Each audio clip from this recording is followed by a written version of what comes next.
ఉగాది పండగ రోజు ఎంతో రుచితో పాటు ఆరోగ్యాన్ని ప్రసాదించే ఉగాది పచ్చడి ఎలా తయారేసుకోవాలో చూద్దామా. వీడియోలోకి వెళ్లే ముందు వీడియోకి లైక్ వేసి మన ఛానల్ ని సబ్స్క్రైబ్ చేసుకోండి. ముందుగా దీన్ని తయారేసుకోవడానికి ఒక చిన్న కొత్త కుండ తీసుకోండి. కొత్త కుండని బాగా కడిగి పసుపు రాసి ఇలాగా కుంకుమ పసుపు బొట్లు పెట్టి చక్కగా అలంకరించండి. కుండని బాగా అలంకరించిన తర్వాత తెల్ల దారము 5 వరుసలుగా చేసి దారముకు పసుపు రాసి మామిడాకుతో కంకణము కట్టండి. ఇప్పుడు కంకణము కుండకు కట్టి పక్కన పెట్టండి. ఈ పచ్చడి తయారేసుకోవడానికి ఖచ్చితంగా కొత్త చింతపండు మాత్రమే తీసుకోవాలి. బాగా పండి ఎండిన చింతకాయలు తీసుకొని పైన ఉన్న తొక్క నారలతో పాటు లోపల ఉన్న గింజలు ఇంకా తీసేసుకోండి. ఇక్కడ చూడండి, పచ్చడకు అవసరమయ్యే పదార్థాలు మొత్తం అన్ని ఈ ప్లేట్ లో ఉన్నాయి. వగరు కోసం మామిడి కాయ కాకుండా పిందె తీసుకోండి. తీపి కోసం 1 కప్పు తురిమిన బెల్లం తీసుకోండి.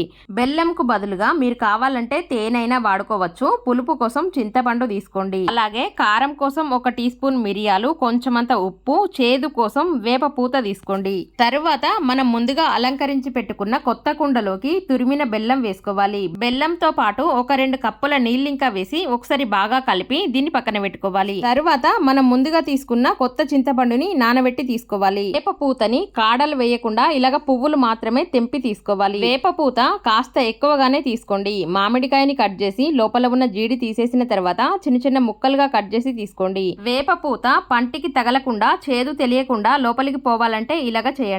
1 స్పూన్ మిరియాలు రోట్లో వేసి బాగా దంచండి. దంచిన తర్వాత దీంట్లోకి కట్ చేసిన మామిడికాయ ముక్కలు వేసి మెత్తగా దంచి తీసుకోండి. ఇప్పుడు దీంట్లోకి వేప పూతని వేసి మరొకసారి మెత్తగా అయ్యేంత వరకు బాగా దంచి తీసుకోండి. మీరు కావాలంటే వీటిని మిక్సీ గిన్నెలోకి తీసుకొని మెత్తగా అయ్యేంత వరకు మిక్సీ పట్టేనే తీసుకోవచ్చు. ఇక్కడ నేను ఇలాగ బాగా దంచి తీసుకుంటున్నా.